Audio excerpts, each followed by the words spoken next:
যতক্ষণ পর্যন্ত আল্লাহ তৌফিক দিবে। আসুন্নাহ ফাউন্ডেশন থেকে আমরা প্রত্যেকটা প্রজেক্ট ঘোষণা করার সময় আল্লাহর খাজানার দিকে তাকায়, আল্লাহর উপর ভরসা করে আমরা ঘোষণা দিই। 350 মেট্রিক টন খাবারের অর্ডার যখন করেছি তখন 3.5 টাকাও ফান্ডে নাই এই পারপাস।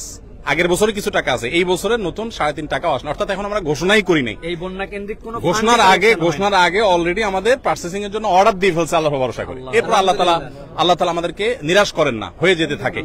আর আমি সবসময় একটা কথা বলি, আসুন্নাহ ফাউন্ডেশন, অনেকে বলতে পারেন ভাই এত বড় স্কেলে কাজ করেন, টাকা আসে কোত্থেকে? আপনারা অবাক হবেন যে গত 24 ঘন্টায় 3 লক্ষের বেশি ডিলিংস হয়েছে, অর্থাৎ 3 লক্ষের বেশি ট্রানজাকশন হয়েছে। 3 লক্ষের বেশি মানুষ টাকা দিয়েছেন, কেউ 5 টাকা, কেউ 1 টাকা, কেউ 500 টাকা, কেউ 50,000, 1 লাখ টাকা।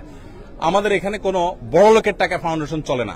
অনেক বড় বড় শিল্পপতিরা পার্সোনালি আমাকে ফাউন্ডেশনের পুরো প্রজেক্টের দায়িত্ব নিতে চেয়েছে। আমি বিনয়ের সাথে বলেছি আপনি দোয়া করেন, ফাউন্ডেশন সর্বসাধারণ টাকা চলবে ইনশাআল্লাহ।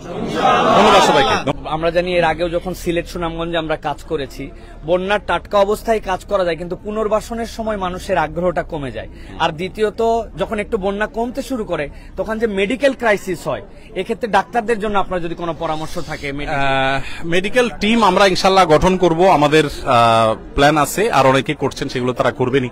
আর এর বাইরে যেটা আছে সেটা হলো পুনর্বাসনের জন্য আমরা এবছর প্ল্যান করেছি, নিয়ত করেছি।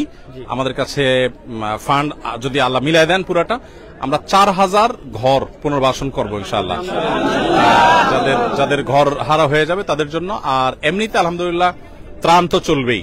ত্রাণ যেটা আছে এটা কোথায় গিয়ে ঠেকবে আমরা নিজেরাও জানি না। যতটুকু প্রয়োজন হবে আর যত